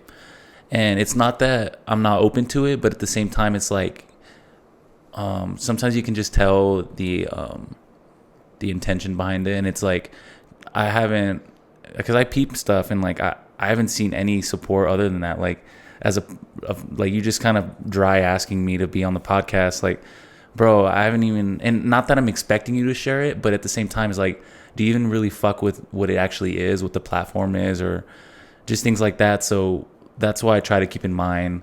And it's not the hardest thing, because I'm not a fucked up dude. I don't want to make anybody feel less of themselves or anything like that. Yeah, there's a polite way to say it. Exactly. Mm-hmm. But it's a little tough. It's a tough position to be in sometimes, you know. Yeah, same. I'm sure you can feel that too. Oh man, I've been called a gatekeeper, bro. I've been called a gatekeeper by a couple people in the music community. I'm just thinking to myself, I'm like, hold on, bro, hold on. Where's this energy coming from? And people will say that I don't really have like the real support for hip hop. Like, somebody told me that one time that I'm not a real rapper, and I don't really know what the hip hop game is like. And I'm like, I'm not trying to say I do. I'm just trying to put on people that I feel like make good music. Yeah. And at the end of the day, like, this stuff comes out of my pocket. Like, I'm not just gonna put anyone on. Like, if you guys paid us, then I guess we'd have to open the door. But now we're opening the floodgates. Mm-hmm. So I had to kind of like deal with that. Like, it was like a 3 a.m. must have been drunk sort of thing. Like, just like airing out all his feelings towards what we've been doing. And I'm like, man, like, I appreciate what you're doing. Keep doing your shows, but like, I'm not gonna share it. And like, I just feel like the stuff you're posting isn't really interesting me, because he got mad that I hadn't followed. And I hadn't followed someone else a while back, and they reached out like not too long ago, and I was just thinking like, dude, like, you didn't even ask why I hadn't followed. And the reason, like, I had opened up, I was like, you don't even deserve this openness right now, but I'm about to hit you with this. Like, I had been going through like a lot of shit, and I had been feeling so like I've been telling you, antagonistic towards the community. And I'm thinking, I'm like, I can't be a part of this community in a supportive way if all I'm doing is judging. And so I need to step out of this real quick and like look at it from the outside in, or even just focus on my own for a little bit and isolate myself. And so I felt like, this is me talking to them. Mm-hmm. I felt like if I didn't know you, and if I haven't worked with you, and if I didn't really have like a strong foundation that I can to where I could overlook where I'm at right now in life, I feel like I just gotta like put my blinders on and like unfollow. And it's not really a personal thing. Like, when I unfollowed you, I kind of unfollowed like 30 other people. Yeah. And I'm not trying to say like I'm a diva that goes on unfollow sprees, but it was a really big crossroads in my life where like I didn't really want to be a part of the community anymore, because I felt like I was getting overlooked, and I felt like my music had been getting taken a backseat all the time. I'm over here buying studio hours for all these other artists, and you know, they don't even remember I'm a musician or anything like that. Yeah. So I'm just like over here starting to feel like fucking defensive and all this shit, and I'm just, you know, like, I need to get away from this community right now, because it's like, it's making me not enjoy what I'm doing. Yeah.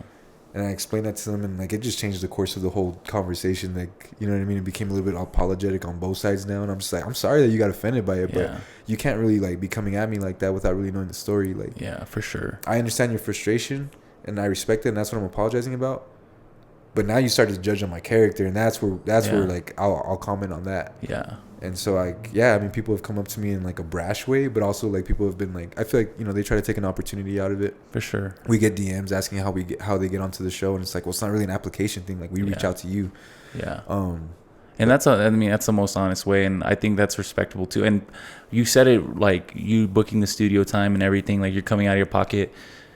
We're also editing this shit. Like it takes man. Like, so it's a process. It's not just, oh, we're just going to come on here, talk, and then we're going to release it. Like, no, it's going to take me like 3-4 days. Man, it's not even just that, dude. It's like reaching out to the studio, making sure that they're good, reaching out to our food sponsor, Old Sheepdog Brewery, Viejo Coffee, reaching out to all these sponsors, making sure that we're good on like equipment, making sure that we're good on cameramen that are going to come and help us. And then the post-production, dude, it's not just me editing or David editing. It's also like going and getting the graphic design from Moy and going and scheduling a photo shoot afterwards and then scheduling. Dude, it's so much, bro. And the artists, I feel like they definitely recognize that once you're on the show. But I mean, I can see how like you don't realize how much work is going into where exactly you got to be a little bit more prepared, you know, as an artist. And I feel like what I'm trying to look for is people who are really taking their craft serious, because sometimes people will come in with like music that they don't have music on Spotify. And I'm not trying to say that legitimizes you, but you know, there's a portfolio of your work out there, and there's a clear like trajectory of where you're trying to go, and that's what I'm looking for.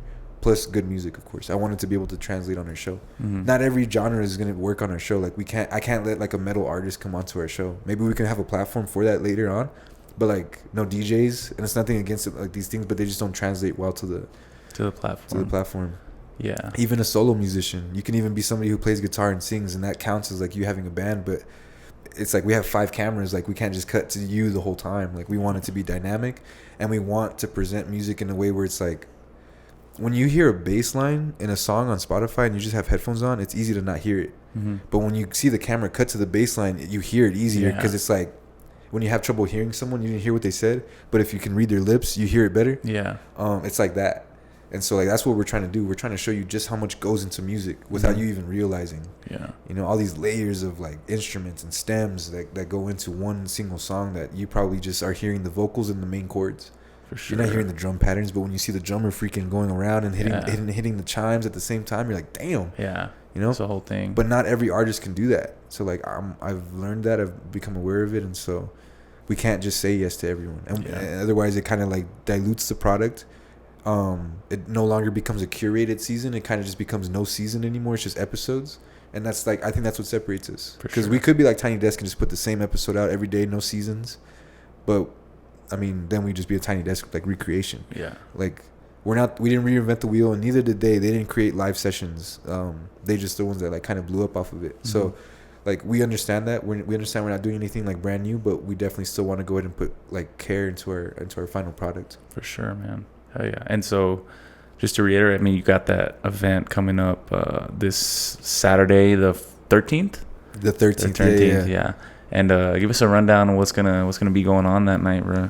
Man, it's a gauntlet of hip hop. So you're gonna have performances from myself and Stan Z. Stan's been one of my closest like collaborators in music. My closest collaborator in music. He produced all of Apple Bags. Okay. And then I've been able to work on some music with him as well, and on his releases. Yeah. But I've had multiple experiences with him on the band side of stuff. But we also have A Billy Free and the Lasso. Man, A Billy Free is like, I think in person, like people that I know, she's like top 3. From El Paso? No, she's from the Midwest, and then she ended up finding her way in Las Cruces. But she frequents El Paso pretty often.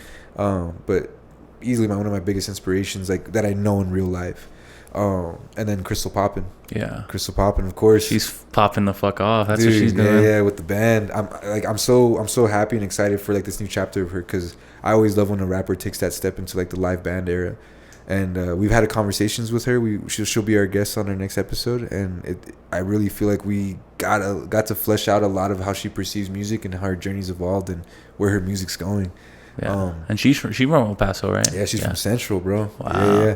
And then on the other side, like we're really big on the arts as well. Like it's not just music. So we have a market, and we're gonna have Frontera Company with a little pop up with some handmade garments.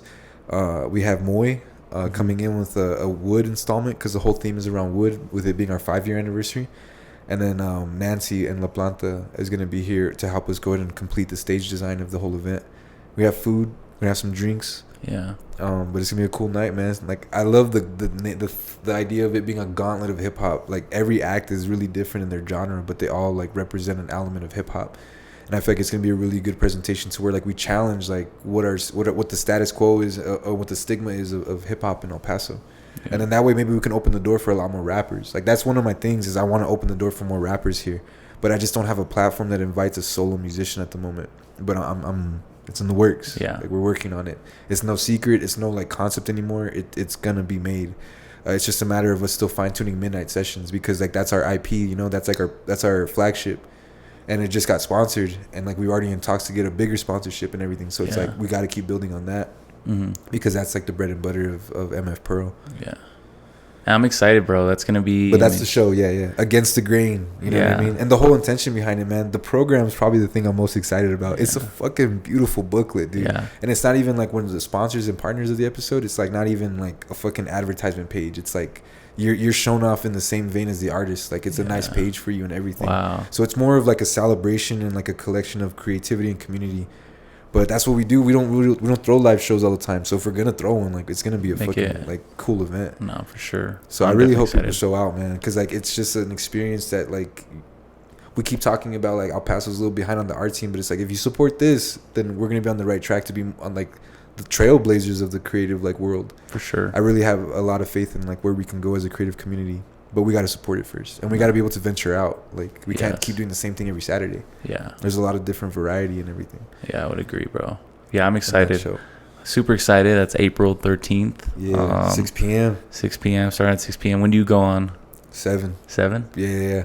You gonna open that shit up or what? Yeah, I'm the smoothest one, man. Like it gets a little bit more like upbeat afterwards, so I don't want to come in and put everyone on a downer. Yeah. Not to say my music's downer, but it's like you stop dancing and you just kind of like start bobbing your head. You're like, this motherfucker's spitting right now. God damn. Nah, I fuck with it. So, I wish I could have made the first show at what was it? Love Buzz. Yes, Love Buzz. Yeah, it was at Love Buzz. Yeah. But yeah, it was fucking neat, bro. But nah, I'll be there this Saturday. Ask for the day off, so nice.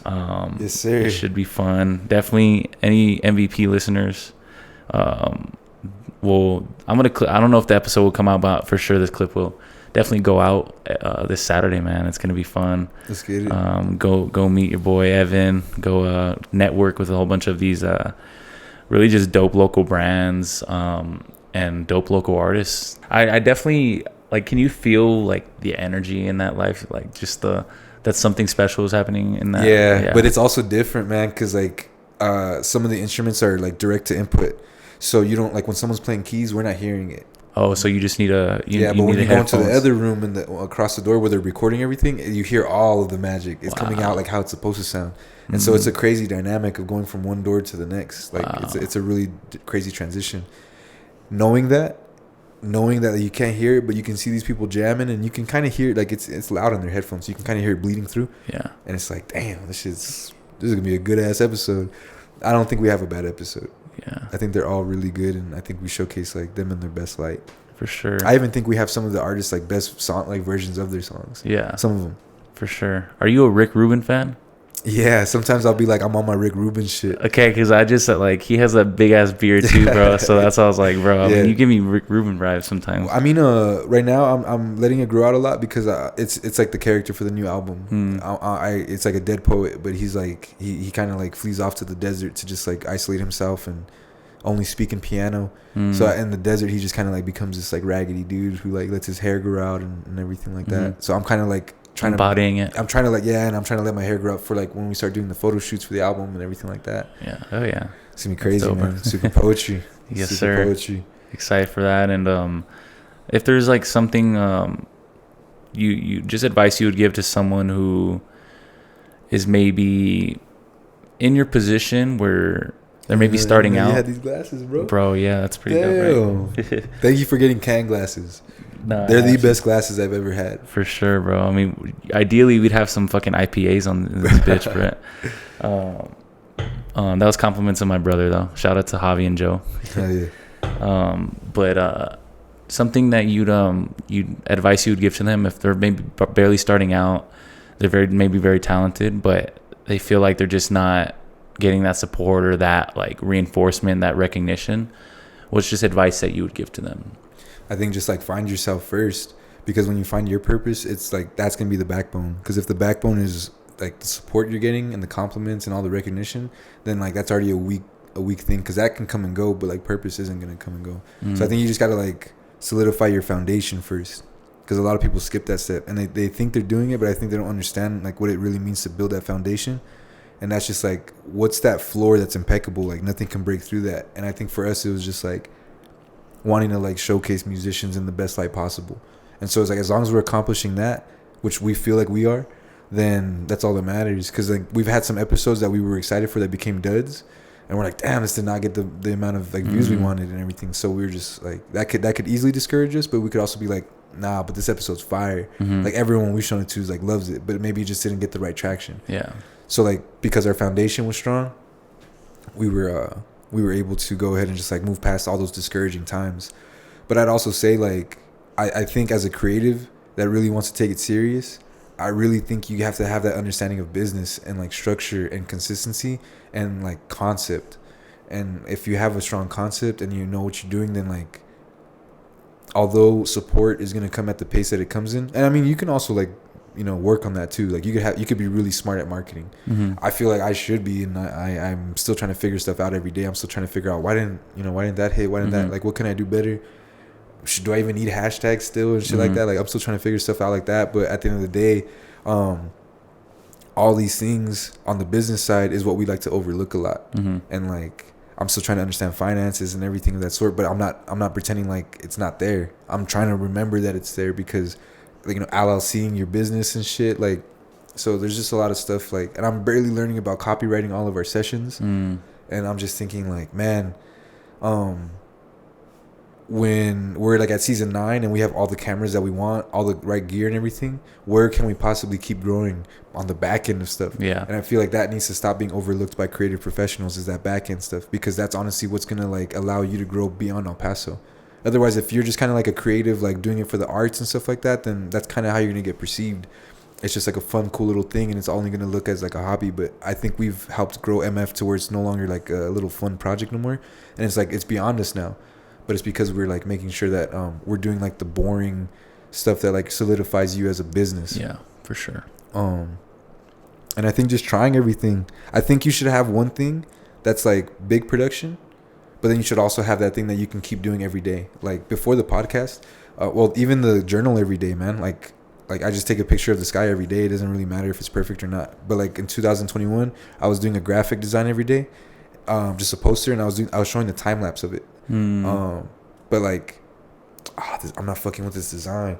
Well, too bad, motherfucker. Tomorrow you got to make another one. But that was going on simultaneously while we're doing midnight, where like we are shooting for perfection and stuff. So I feel like you need to have that balance of like perfecting your product, taking that one serious, but then also having something that you can like experience imperfection, like go over that idea and just learn, like lose expectations, you know? Yeah, and welcome in like adjustment on the fly. Yeah. You know, that way you could really sharpen your sword as a creative and on the fly thinking, man, because when something happens on your big project and you don't really have like that fine tuning, what are you going to do when like an emergency happens? Because sometimes you don't have the time to like just plan out a solution. Sometimes you got to think of something fast. And so like I feel like you need to have like that experience on like the faster paced thing. For sure. I was just talking to one of our last guests. He's a theater director, and they have like the 24-hour play festival. I'm sure you've seen 24-hour film challenges or 48-hour ones where you only have 2 days to do something. Those are like amazing for an artist to go ahead and like figure out how to like just like create. Stop thinking about perfection. Stop waiting for the perfect script, for the perfect verse. Just put that shit out. Yeah.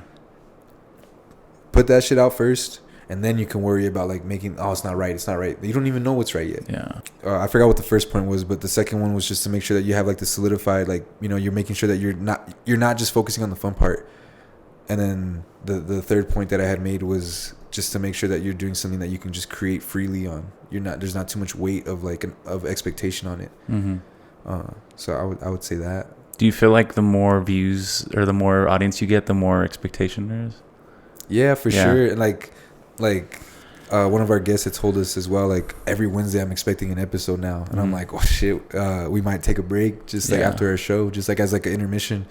And I don't want to break the flow of things, but I also feel like it's like part of the plan too. For sure. But yeah, for sure, it goes ahead and like increases expectations because now more people are watching it. But I mean, if an episode gets a lot of views, it's not so much that, it's more like followers. Like, okay, you're committing to our platform, you want to see what's next. So like it's more that, like the more followers we get. If we have one video that blows up in views, I try not to look at those metrics all too much. I feel like too many artists will stress out about like how many monthly listeners they have on Spotify, and I'm like, don't even trip about that. Like, I mean, it's good to have a lot of numbers, but sometimes like it's really easy to just like fake those numbers and like have inflated insights because you're over here just like sponsoring or like you're boosting posts or you're getting like views bought. And so like those are the things that you shouldn't really worry about. What do you feel? Do you want to like have a huge audience, or do you believe in the idea of 1,000 true fans? Have you heard of that concept? Yeah, where people make like just livings off of just a very like cult like following. You put out a $20 shirt every month, and like 1,000 people are gonna buy it. Yeah. I haven't given too much thought into that. I know it's definitely a thing, but just knowing my mind, I've always just envisioned something like massive. Yeah. But I mean, I definitely think people make very good livings, especially artists, off of like a very devout following, you know? Yeah. And so that's what also has helped me. Maybe like that could be like a fourth point is I think you should try to focus on that first and then worry about a huge audience. For sure. Because if you have 1,000 true fans, then you can have your YouTube channel that has like 50,000 kind of loosey-goosey fans, but then you also have your Patreon with like those strong-ass 1,000 people who are like paying like $5 a month every month, plus the shirt, plus, you know what I mean? Yeah. So I think those four things, like, it's just all about being focused. I think you should just be focused first. I'm a big believer on niching down. Like I could easily be called a jack of all trades. Like I am a website designer, all this shit, and then next thing you know, like I'm trying to be a rapper at the same time. So it could be a jack of all trades until you really look at like all of it. It's all connected. Yeah. And you're like, oh, you know. So I really just kind of like label myself as a creative producer now, rather than like a photographer or videographer or anything. Yeah. Just a creative producer. That's badass. I just make shit happen. Hell yeah, bro. Evan Romo, the creative producer, man. Talk to me, man. Yes, sir. I fuck with that, man. But yeah, I mean, we talked about this for a while. Sorry, we were kind of like messing around with the schedule a little bit, just because, I mean, we both got shit going on, but I'm glad we were able to make this happen, bro. Me too, man. It's an honor to be on here. I really respect your platform. I respect what you're doing, and I respect your drive. Thank you, you're bro. You're on it, bro. I see you working and everything, and it's an inspiration, you know. I want to be around contemporaries that are challenging me to also get better. I feel like if you're the fastest one in the room, there's no more to improve. So like, it's really cool to see other people. Like there's like a force of people that are coming out. And for sure. I see you as part of that. No, and I can definitely say the same, bro. And definitely see you guys, what you're doing over there, and it's different, it's inspiring, and it's just fucking, more than anything, it's just creative, bro. It's I think you're just making it just a space where people are literally just expressing themselves, and like just listening, especially those midnight sessions, like you can tell there's something very special going on in those rooms and what's going on. So definitely fuck with that, man. You have to go to one, man. Dude, yeah, let me know. It's a different experience. I would love to. Definitely would love to do that. I think I'll probably try to tell the homies about that. You said 501? Probably hit that up right now. And it's one of those late things too. Like the lineup like goes all the way to midnight and everything like that. For sure, man. We'll definitely follow him on so it's Grooviano, right? Yeah. That's your main account. Yeah, that's where you'll find like everything, the web of it all, pretty much. Grooviano, and then you have Emmeff Pearl, which is like the main page. Yeah, EMMEFF. Okay. Pearl. Motherfucking Pearl, dog. Yeah. No. And then you got live at MF HQ, which is the podcast. Yes, so definitely go check those out. Go check out that platform. And yeah, man, be on the lookout for this. I like you said, you're trying to release every Wednesday. I missed this week just because I've been catching up on hell editing. But I mean, I got 3 episodes stacked up, so definitely they've got a lot of heat coming for you guys soon. We're ready for that MVP. Yes, sir. But yeah, man, until next time. Peace. Peace out. Hell yeah, bro.